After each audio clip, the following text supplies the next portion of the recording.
The Golden Gems of Life, Gathered Jewels for the Home Circle by S.C. Ferguson and E.A. Allen, Central Publishing House, Cincinnati, 1884. Chapter: Poverty. Poverty, a valued discipline. Evils of poverty imaginary. Genius, a gift of poverty. The advantages of struggling with poverty. Poverty, the test of civility. Real wants of mankind, but few. Misfortune of beginning life rich. Poverty of the mind, most deplorable. Poverty. It cannot be too often repeated that it is not the so-called blessings of life, its sunshine and calms, that makes men, but its rugged experiences, its storms, tempests, and trials. Early poverty, especially, is emphatically a blessing in disguise. The school of poverty graduates the ablest pupils. It does more, perhaps, than anything else to develop the energetic, self-reliant traits of character, without which the highest ability makes but sorry work of life's battles. Thousands of men are bemoaning present indulgence and obscurity who might have won riches and honor had they only been compelled by early poverty to develop their manhood. As well expect the oak to grow strong in the atmosphere of the hothouse as that man would reach his best estate surrounded from earliest years by the comforts and luxury of wealth. Many of the evils of poverty are imaginary, arising from mistaken notions we may entertain as to what constitutes happiness and comfort. There is not such a difference as some men might imagine between the poor and the rich. In pomp, show, and opinion there is a great deal, but little as to the real pleasures and joys of life. No man is poor who does not think himself so. But if in a full fortune, with impatience he desires more, he proclaims his wants and his beggarly condition. We are more and more impressed that the poor are only they who feel poor. He whom we esteem wealthy in a true scale would perhaps be found very indigent. Of what avail the wealth of Croesus if the heart feels pinched and poor? It is one of the mysteries of our life that genius, the noblest gift of God to man, is nourished by poverty. Its noblest works have been achieved by the sorrowing ones of the world in tears and despair, not in the brilliant saloon, furnished with every comfort and elegance, not in the library, well fitted, softly carpeted, and looking out upon a smooth green lawn or a broad expanse of scenery, not in ease and competence, its genius born and nurtured. More frequently in adversity and destitution, amid the harassing cares of a straitened household, in bare and fireless garrets, is genius born and reared. This is its birthplace, and with such surroundings have men labored, studied, and trained themselves until they have at last emanated out of the gloom of that obscurity the shining lights of their time, and exercised an influence upon the thoughts of the world amounting to a species of intellectual legislation. If there is anything in the world that a young man should be more grateful for than another, it is the poverty which necessitates his starting in life under very great disadvantages. Poverty is one of the best tests of human quality in existence. A triumph over it is like graduating with honor from West Point. It demonstrates stuff and stamina. It is a certificate of worthy labor, faithfully performed. A young man who cannot stand this test is not good for anything. He can never rise above a drudge or a pauper. If he cannot feel his will harden as the yoke of poverty presses upon him, and his pluck rise with every difficulty that poverty throws in his way, he may as well withdraw from the conflict, since his defeat is already assured. Poverty saves 1,000 times more men than it ruins, for it only ruins those who are not worth saving, while it saves multitudes of those whom wealth would have ruined. It is of decided advantage for a man to be under the necessity of having to struggle with poverty and conquer it.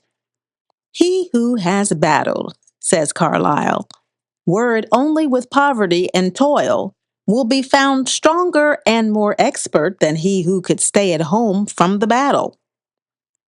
It is not prosperity so much as adversity, not wealth so much as poverty, that stimulates the perseverance of strong and healthy natures, rouses their energy, and develops their character. Indeed, misfortune and poverty have frequently converted the indolent votary of society into a useful member of the community and made him a moving power in the great workshop of the world, teaching men and developing the powers which nature has bestowed on them. Poverty is the great test of civility and the touchstone of friendship. Amid the poverty and privation of the humblest homes are often found scenes of magnanimity and self denial, as utterly beyond the belief as it is the practices of the great and rich. Acts of self denial, kindness, and generosity which borrow no support either from the gaze of the many or the admiration of the few, yet giving daily exhibitions of its strength and constancy. It is the great privilege of poverty to be happy and unenvied, to be healthy without physic, secure without a guard, and to obtain from the bounty of nature what the great and wealthy are compelled to procure by the help of art. Few are the real wants and necessities of mankind. Some men with thousands a year suffer more from want of means than others with only hundreds. The reason is found in the artificial wants of the former. Though his income is great, his wants are still greater, and as a consequence, his income is not equal to his outgo. There are many wealthy people who, of course, enjoy their wealth, but there are thousands who never know a moment's peace because they live above their means. He who earns but $1 a day and does not run in debt is a happier man.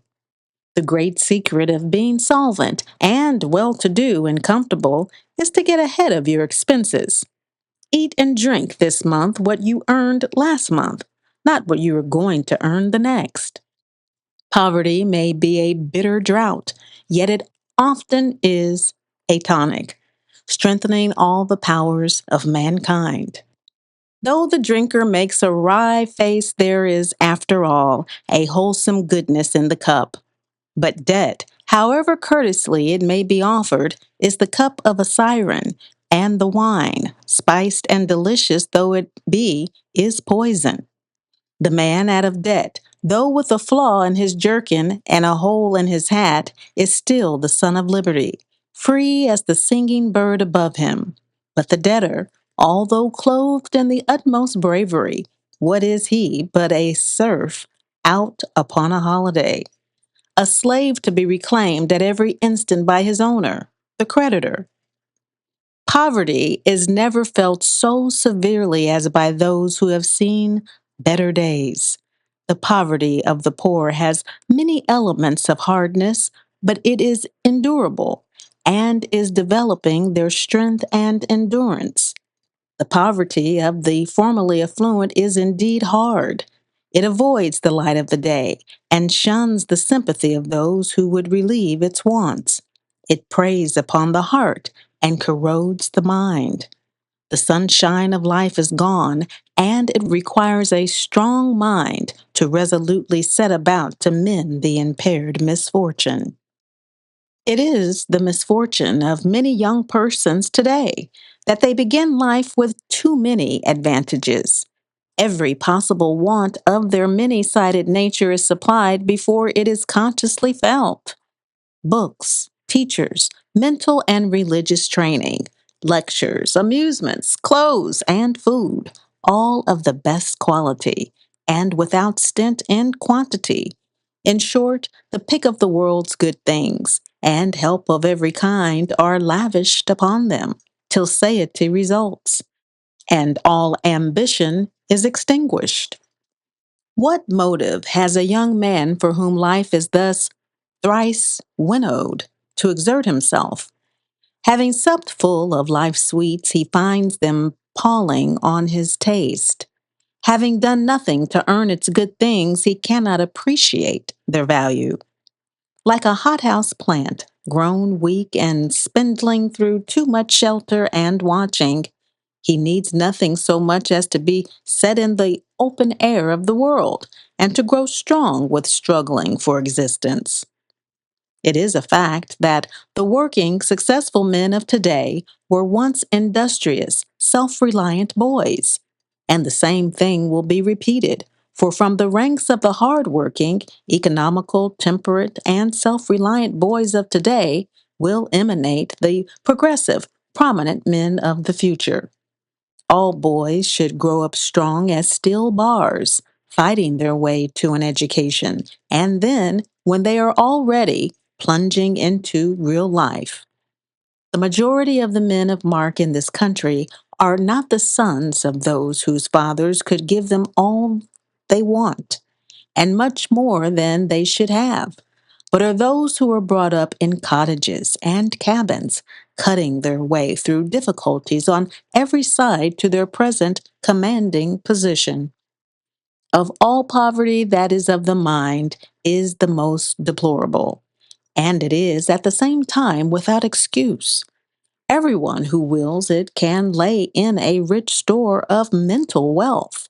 The poor man's purse may be empty, but he has as much gold in the sunset and as much silver in the moon as anybody. Wealth of heart is not dependent upon wealth of purse.